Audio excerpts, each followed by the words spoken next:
Bismillahirrahmanirrahim. Assalamualaikum warahmatullahi ta'ala wabarakatuh. Alhamdulillah. Apa khabar tuan-tuan? Alhamdulillah, hari ini kita berada pada episod yang pertama pada petang 1 Ramadan.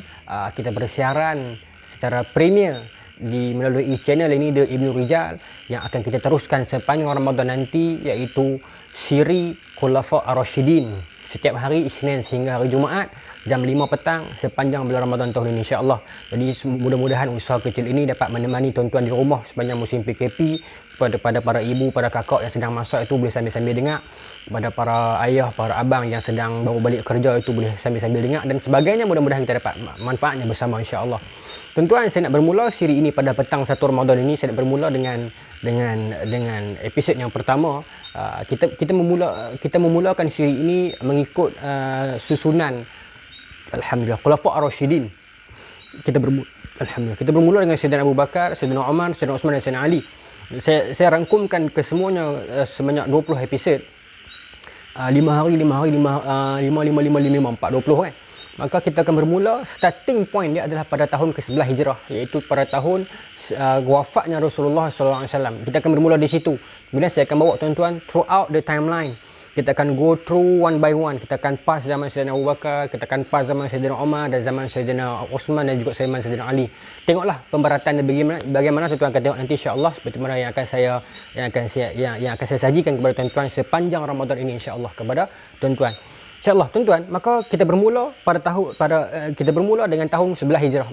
Saya sarankan kepada tuan-tuan yang betul-betul nak menekuni siri ini, boleh juga sediakan buku catatan, kerana saya juga merujuk kepada Bidayah wa Nihayah Al-Imam Ibn Katsir. Saya sediakan di sini sebagai panduan untuk kita tidak lari daripada fakta.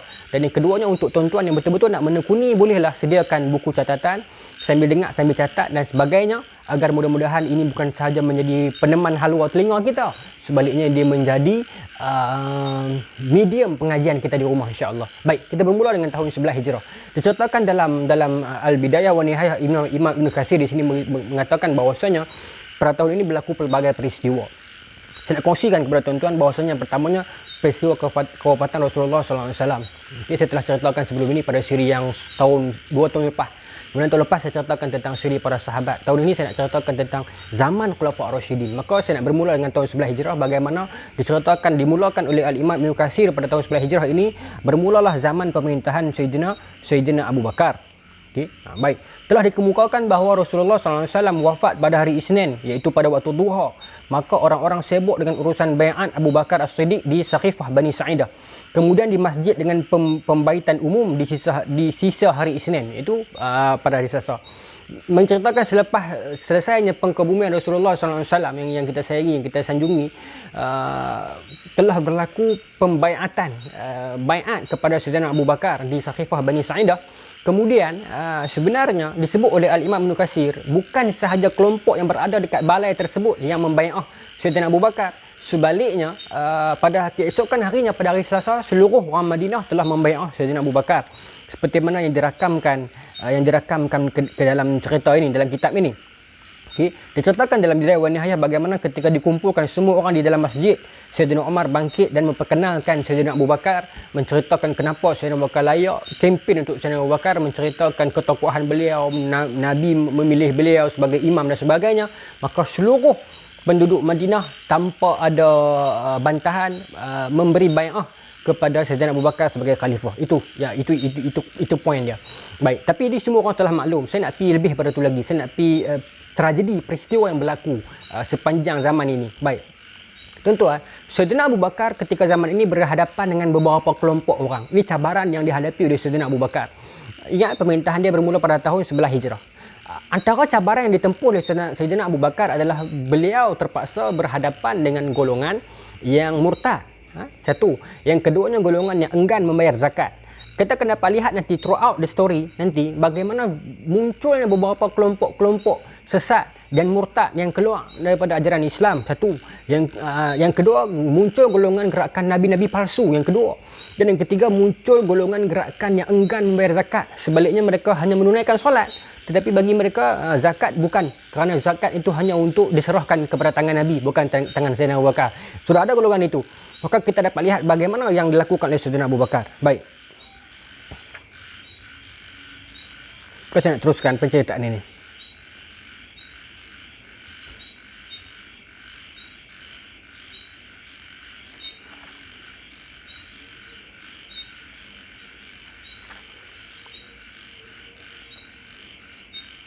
Maka Sayyidina Abu Bakar telah menghantar beberapa orang tentera untuk berhadapan dengan golongan yang enggan membayar zakat ni, untuk menggempur mereka, yang pada awalnya dipersoalkan oleh Sayyidina Umar, tetapi telah ditegaskan oleh Sayyidina Abu Bakar kerana tidak boleh golongan itu. Kata Sayyidina Umar, siapa nak kena pergi gempur mereka ni masih lagi semayang, cuma tak membayar zakat saja. Maka kata Sayyidina Abu Bakar, tak boleh bagi chance kepada orang yang memisahkan antara zakat dan juga solat, kerana zakat juga kefarduan dan zakat juga rukun Islam. Kalau mereka mengingkarinya, maka mereka mengingkari Islam, maka mereka ini digempur sampai dan mereka insaf, ataupun mereka akan ditentang habis-habisan. Baik, tapi yang saya nak menarik perhatian tuan-tuan di sini adalah bagaimana Sayyidina Abu Bakar meneruskan beberapa ekspedisi yang telah dilakukan oleh para sahabat. Saya nak pergi terus kepada bumi Yaman. Bagaimana Sayyidina Abu Bakar menghantar tentera ke bumi Yaman. Saya baca dalam 3-4 buku dan kitab sebelum ini menceritakan ekspedisi itu telah ada. Maka saya terhenti sebentar ketika zaman Rasulullah SAW sedang sakit dan baginda wafat. Maka diteruskan oleh ekspedisi itu oleh Sayyidina Abu Bakar. Ekspedisi untuk ke negeri Yaman, untuk menggempur orang Yaman. Apa yang sedang berlaku di Yaman sebenarnya ketika ini? Maka kita akan bincangkan. Di sini diceritakan bagaimana ketika itu telah berlaku beberapa peristiwa yang menyedihkan di sekitar kawasan Madinah, seperti di Yaman dan sebagainya. Kerana apa? Kerana telah ada orang keluar Islam dan menuruti nabi-nabi palsu. Ini yang saya nak cerita kepada tuan-tuan ni. Tapi kita nak pergi kepada cerita tentang Al-Aswad Al-Ansi. Ingat nama ni, Al-Aswad Al-Ansi, seorang pendusta yang mengaku dia nabi. Ini bukan Musailamah Al-Kadzab, itu cerita lain. Ini cerita Al-Aswad Al-Ansi yang berada di Yaman. Maka ini antara satu cabaran terbesar yang dihadapi oleh Sayyidina Abu Bakar masa itu, kerana pengaruh Al-Aswad Al-Ansi ini begitu besar sehingga menyebabkan orang Yaman ketika itu, tuan-tuan bayangkan, orang Yaman ketika itu begitu takut dengan Al-Aswad Al-Ansi, dengan kezaliman beliau dan sebagainya, hingga menyebabkan mereka itu terpaksa bertaqiyah, terpaksa mengaku ikut dia, padahal dalam hati mereka Islam. Dan benda itu diketahui oleh Sayyidina Abu Bakar. Maka Sayyidina Abu Bakar menghantar tentera yang diketuai oleh Usamah bin Zaid untuk menggempur mereka. Tapi ada sebagian pendapat mengatakan sebenarnya penggempuran terhadap Al-Aswad Al-Ansi itu telah dimulai oleh Rasulullah SAW sendiri. Ada hadis yang lain, tapi kita nak ceritakan kronologi cerita dia. Baik, siapakah Al-Aswad Al-Ansi ini? Okey, siapakah dia nama Al-Aswad Al-Ansi yang mengaku menjadi nabi palsu, mengaku menjadi nabi ini? Sebelum kita nak pergi cerita yang tu lebih detail, kita nak cerita bagaimana sejarahnya di Yaman, sejarah Islamnya di Yaman. Baik, diceritakan oleh Imam Ibn Katsir di sini. Dulu Yaman dikuasai oleh golongan Himyar, iaitu para raja mereka disebut sebagai At-Tabaiyah, ataupun para raja Tuba. Saya pernah ceritakan dalam kuliah saya yang lain tentang riwayat kisah Raja Tuba yang memeluk Islam. Baik, Raja Habasyah lalu mengutus 2 orang panglima di antara para komandan prajuritnya, iaitu Abrahah dan Aryad, lalu keduanya menundukkan Yaman dan Himyar untuknya. Maknanya ada Raja Habasyah menghantar Abrahah dengan Aryad untuk serang Yaman, dan akhirnya Yaman duduk bawah mereka. Kemudian Abrahah pun jadi gubernur yang besar, akhirnya menjadi raja, dan dialah yang tak puas hati bila Mekah begitu ramai orang, Kaabah begitu ramai orang, maka dia memilih untuk menyerang Kaabah. Itu kita telah tahu dalam sejarah Islam. Maka Abrahah adalah salah seorang jeneral daripada panglima Raja Habasyah, yang akhirnya dia jadi gubernur besar dan raja. Okey, tapi cerita di sini adalah bagaimana diceritakan suatu pendapat menyebutkan bahawa kerajaan Yaman berlanjut di tangan orang-orang Habasyah. Ialah kerajaan Yaman lanjut di bawah tangan orang Habasyah setelah Raja Habasyah berjaya menawan ataupun menjajah Yaman. Maka Yaman duduk di bawah pemerintahan Raja Habasyah selama 70 tahun. Kemudian muncullah pemberontakan Saif bin Zuyazan Al-Himyari. Dia pergi ke Qishar, dia pergi berjumpa Raja Rom untuk meminta bantuan. Okey, namun Raja Rom menolaknya kerana kesamaan agama dengan penguasa Yaman, iaitu Nasrani. Raja Rom tak mau serang saudara seagama dengan dia. Okey, dia pun berangkat ke Kisra, berjumpa dengan Raja Parsi, lalu meminta bantuan Raja Parsi. Kemudian terjadi kesepakatan bahawa Raja Kisra akan mengirimkan bersamanya sekelompok orang yang dipenjara yang dipimpin oleh seorang lelaki yang bernama Al-Wahris. Bermaksud ketika itu adalah golongan tempatan di Yaman yang tak puas hati dengan pemerintahan Raja Habsyah, maka dia pergi minta bantuan Raja Rom tak mau tolong. Kemudian dia pergi minta bantuan Raja Parsi nak tolong, berlaku kesepakatan untuk melakukan lawan dengan golongan Raja Habsyah ini. Baik. Pasukan ini pun berhasil mengalahkan Raja Yaman dari Habsyah dan menebus pertahanan Masruq bin Abrahah serta membunuhnya. Mereka lalu memasuki Sana'a sampai sekarang masih ada. Okey. Dan Saif bin Zuyazan pun menyatakan bahawa kerajaan mengikuti tradisi nenek moyangnya. Datanglah orang-orang Arab dari seluruh pelosok memberi ucapan selamat. Okey. Memberi ucapan selamat kepadanya. Baik. Itu sejarah Yaman lah. Okey. Maka kondisi begitu kekal. Yaman di bawah pengaruh Kisra. Saya ulang balik. Yaman di bawah pengaruh Kisra kekal kondisi begitu, keadaan begitu kekal sehinggalah datangnya Rasulullah SAW, sehingga terutusnya Rasulullah SAW. Baik, ketika itu baginda tinggal di Mekah selama waktu yang telah disebutkan. Kemudian Nabi hijrah ke Madinah, tuan-tuan pun tahu. Lalu baginda SAW mengirimkan surat-suratnya kepada raja-raja. Tuan-tuan pun tahu cerita ni. Nabi hantar surat kepada raja-raja Rom, Raja Parsi dan sebagainya. Baik, cerita dia bagaimana? Kita nak fokus kepada Yaman ni. Yaman di bawah kerajaan Parsi. Baik. Maka baginda menghantar surat-surat kepada seluruh raja di pelosok muka bumi untuk mengajak mereka kepada penyembahan semata-mata kerana Allah. Maka salah satu surat yang dihantar oleh Nabi kepada Raja Parsi, surat itu ditulis oleh Al-Imam Ibn Katsir di sini, kandungan dia begini. Bismillahirrahmanirrahim, min Muhammad Rasulillah ila Kisra azimil furs. Salamun ala manittaba'al huda amma ba' fa aslim taslam. Yang bermaksud dengan menyebut nama Allah, dengan nama Allah yang maha pengasih lagi maha penyayang, dari Muhammad utusan Allah kepada Kisra pembesar Parsi, semoga kesejahteraan dilimpahkan kepada yang mengikuti petunjuk. Amma ba', masuklah Islam, nescaya engkau selamat. Itu ringkas surat Nabi kepada Raja Kisra. Nabi beritahu, wahai Kisra, masuk Islam engkau selamat. Maka ketika mana surat tu sampai kepada Raja Parsi, masa ni Nabi ada. Ingat tuan ini saya flashback cerita.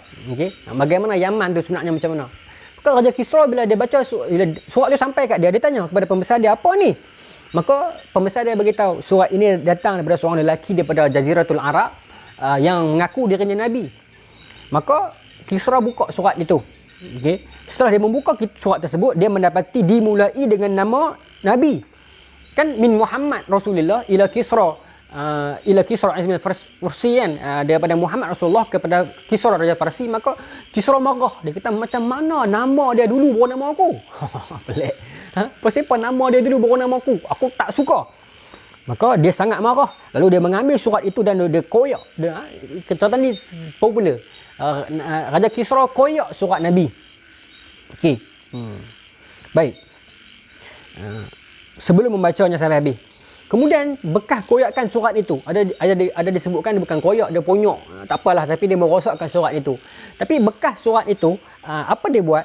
Raja Kisra ni, tuan-tuan tengok cerita Hidayah ni. Raja Kisra ni mengirimkan surat tersebut kepada pegawai dia di Yaman yang bernama Bazan. Ni cerita nak mula ni. Nabi hantar surat kepada raja-raja besar di bumi. Maka ramai yang bakat terima. Tuan-tuan pun tahu cerita Raja Heraklius dan sebagainya. Tapi ini cerita Raja Kisra, Raja Parsi ni. Bila surat tu sampai dekat dia, daripada Nabi SAW, daripada orang Arab, Jaziratul Arab, maka dia tak setuju, dia koyak. Tapi bekas surat tu dia bagi dekat gubernur di Yaman. Ingat tak saya cerita tadi? Yaman di bawah pengaruh Kisra. Okay? Parsi Kisra kan? Baik. Maka dia bagi surat tu dekat gubernur di Yaman, suruh siasat, hampir siasat sampai dia Muhammad ni. Dia berani bunuh nama dia depan nama aku no. Dia bunuh nama dia dulu bunuh nama aku. Macam itulah marah. Kan? Maka siapa pegawai dia masa ni? Nama pegawai dia nama Bazan, Al-Bazan. Okey. Maka kata Kisra, setelah surat ini sampai kepada kamu, Kisra tulis satu surat asing letterhead beritahu India. Ada satu surat orang mengaku jadi Nabi duduk di Jazirah Arab. Hampir cek siapa sebab hang duduk di Yaman dekat kan. Hampir cek bila surat ni sampai, hampir semok siapa dia Muhammad ni, hantar dua orang pegawai, hampir siasat siapa dia ni berani sangat hantar surat kat aku. Macam tu lah. Maka Bazan pun dia hantarlah surat. Dia hantarlah dua orang pegawai. Dia hantar dua orang pegawai. Katanya, pergilah kalian berdua kepada lelaki ini, lalu lihatlah secara seksama perihalnya. Jika dia berdusta, maka tangkap dia. Okey. Dan kita akan bawakan dia kepada Raja Kisra. Tetapi jika tidak demikian, maka kembalilah kalian berdua kepadaku dan kabarkan kepadaku tentangnya. Oh, ini Bazan ni hebat. Bazan ni orang Yaman, dia kata kat dua orang pegawai dia hampir di Hijaz, hampir cek sat orang yang nama Muhammad ni yang mengaku jadi nabi ni. Perhati jangan buat apa, perhati je special branch. Kalau nampak dia ni menipu, tangkap. Tengah malam tangkap, bawa main kat sini, kita hantar pergi jumpa Raja Kisra. Raja Parsi. Tapi kalau dia tak tipu, sikap dia baik, jangan buat apa kat dia. Buat balik main laporan tu dekat aku dan kita akan bincang nak buat apa seterusnya. Ni hebat Bazan ni. Okey. Ini mana cahaya hidayah tu nak masuk dekat dia dah. Baik. Maka ketika utusan itu lalu datang kepada Rasulullah SAW, maka utusan tu pun pergi kat Rasulullah. Masa ni Nabi dia mana? Nabi dia Madinah. Okey. Maka kedua utusan itu dia mendapati Nabi baik. Ya, Nabi memang baik. Nabi satu akhlak yang cukup mulia. Tak ada orang boleh tandingi Nabi kan? SAW. Maka dia pun tengok Nabi ni baik, luhur, sikap sangat baik dan bertoleransi kepada semua. Banyak benda-benda yang menakjubkan dia dapat tengok kepada Nabi kan? Maka dia pun duk perhati Nabi. Dalam Bidayah wa Nihayah sebut sebulan perhati Nabi. Sampai satu masa Nabi panggil dia. Dua orang pemerhati Nabi panggil. Nabi perasan. Nabi panggil. Maka satu kalimat daripada Nabi kepada mereka dua orang ni menyebabkan satu miracle lah berlaku. Okay. Alhamdulillah. Apa dia? Nabi bagi tahu dekat mereka, Nabi kata, irji'a ila sahibakuma. Baliklah Nabi kata. Nabi bagi tahu dekat dua orang special brand ni. Special brand daripada kiriman Bazan, satu penguasa Raja Parsi ni, bagi tahu kat dua orang ni, Nabi kata, irji' balik. Ataupun irji'a li musanna, dua orang. Irji'a, baliklah kamu berdua ila sahibakuma, kepada dua orang, kepada tuan kamu berdua. Fa akhbirahu, dan kabarkan kepadanya, rabba qad qatala lailata rabbahu. Nabi kata kepada dua orang ni special brand ni, apa dua orang balik kepada tuan hangpa balik. Siapa tuan hangpa? Bazan tadi tu. Bagi tahu dekat tuan hangpa, semalam Tuhan aku Allah telah membunuh raja hangpa, Raja Kisra tadi tu di Parsi tu. Beritahu. Balik beritahu kat bos hang, Bazan, beritahu kata semalam Allah Taala telah bunuh ataupun mematikan Raja Kisra yang cakap besar tu. Baik. Maka depa pun terkejut Nabi kata macam tu, depa pun catat depa balik. Sampai di Yaman, tak jauh mana-mana kan, nak compare dengan Parsi kan. Sampai di Yaman depa jumpa dengan Bazan, depa beritahu, wahai Bazan ni gubernur menteri besar Muhammad ni bagi tahu sekian. Dia kata Raja Kisra mati. Mati semalam. Semalam tu bermaksud hari itulah. Semasa hari Nabi bagi tahu tu. Maka Bazan ini bijak. Dia bagi tahu kat pembesar dia kumpul semua pembesar dia kata apa? Lo ni hari apa yang Muhammad bagi tahu macam tu? Dia babak sekian hari, sekian tarikh. Baik. Dia kata bila? Semalam. Okey, semalam. Kita catat. Okey, bermaksud Kisra mati malam ni. Baik. Cerita tak tahu lagi ni pasal utusan nak sampai lambat. Dulu bukan ada bulletin utama kan. Bukan ada awal ni 7.45. Maka lambat cerita tu. Maka Bazan kata kalau benar cerita ni kita tunggu tengok. Nanti cerita tu sampai kita tengok tally dengan kalender kita beli. Tally dah cerita Muhammad tu. Sampailah utusan itu kepada Bazan. Okey. Sampailah utusan itu kepada Bazan, dan bila dia tengok utusan itu menceritakan bahawasanya Raja Kisra telah mati. Ya, dan kerajaan itu telah dipimpin oleh anaknya yang bernama Yazdazjid. Okay. Dia mengirimkan surat kepada Bazan dengan isinya, ambilkan untukku baiat dari orang-orang yang berada di pihakmu. Okay. Maksudnya anak dia telah bagi surat dekat Bazan, beritahu ayahku telah mati. Dia berkira balik tarikh tu benar sabda Nabi SAW, tarikh on that particular date, tarikh yang tepat yang Nabi beritahu itu, tarikh itulah Kisra telah mati. Okay. Maka menyebabkan ketika itu Bazan rasa sangat takjub dengan Rasulullah SAW. Wah, hebatlah kalau macam ni kan. Maka Islam pun telah menusuk masuk ke dalam hati Bazan dan para pengikutnya dari kalangan para orang Parsi yang berada di Yaman. Bazan ni keturunan Parsi tapi jadi gubernur di Yaman. Lalu dia pun mengirimkan utusan kepada Rasulullah SAW dan menyatakan keislamannya. Lalu Nabi pun menghantarlah wakil-wakil para sahabat untuk pergi di Yaman untuk mengajar. Salah seorang siapa? Muaz bin Jabal. Muaz bin Jabal diutuskan ke Yaman pada tahun-tahun akhir Nabi dah. Tuan-tuan, cerita ni berlaku bila? Berlaku pada tahun-tahun akhir dah. Tahun-tahun akhir Nabi dah. Ujung-ujung lah. Sebab tu saya cerita dalam kuliah saya dulu, Muaz dia berat hati nak tinggalkan Nabi, nak pergi Yaman sebab dosa something dah. Okay, ini tahun-tahun akhir. Maka Nabi mengutuskan Muaz dan beberapa orang sahabat untuk pergi di Yaman sebelumnya, dan Muaz seterusnya untuk mengajar Islam di Yaman. Okay? Muaz diutuskan sebagai tenaga pengajar di Yaman dan Hadramaut. Kalau hari ini Hadramaut itu dalam Yaman lah. Baik. Dan disebutkan oleh Saif bin Umar, yang dirakamkan dalam Tarikh Tabari oleh Imam Tabari, semua peristiwa tadi ini berlaku pada tahun ke-10 Hijrah. Hujung-hujung dah. Okey, hujung-hujung dah masa kehidupan Rasulullah SAW. Baik. Maka tuan-tuan, maka Islam tersebar di Yaman. Di bawah tangan Muaz bin Jabal dengan 2-3 orang sahabat yang lain dalam daerah Yaman. Tapi harus diingat, berlaku satu peristiwa besar kesedihan kepada umat Islam, iaitu apa? Iaitu Nabi telah wafat. Dan Nabi telah wafat, berlaku sedikit kekacauan, bukan kekacauan. Orang-orang di Yaman itu yang merasa selama ini terancam dengan Islam, yang menyembunyikan kekufuran mereka dan sebagainya, mula bangkit berontak. Mula mengambil kesempatan di atas kesedihan para sahabat di Yaman untuk bangkit lawan. Masa inilah kita nak bangkit lawan. Sebab Muhammad dah tak ada dah. Para sahabatnya telah lemah. Masa ni kita nak lawan. Masa-masa itulah bangkit seorang pegawai ataupun seorang lelaki bernama Al-Aswad Al-Ansi. Bangkitlah dia masa ni. Dia bangkit masa bila? Kebetulan zaman Sayyidina Abu Bakar. Sebab selepas Nabi wafat. Sebab tu saya kata tadi, Sayyidina Abu Bakar meneruskan misi ke Yaman. Iaitu misi apa? Misi nak pi bunuh buang Aswad ini, yang melakukan kekejaman, kerosakan besar di Yaman, memberontak. Apa yang dia buat dan apa yang Sayyidina Abu Bakar buat, satu kisah yang cukup besar yang akan kita bicarakan esok insya-Allah 2 Ramadan. Assalamualaikum warahmatullahi taala wabarakatuh.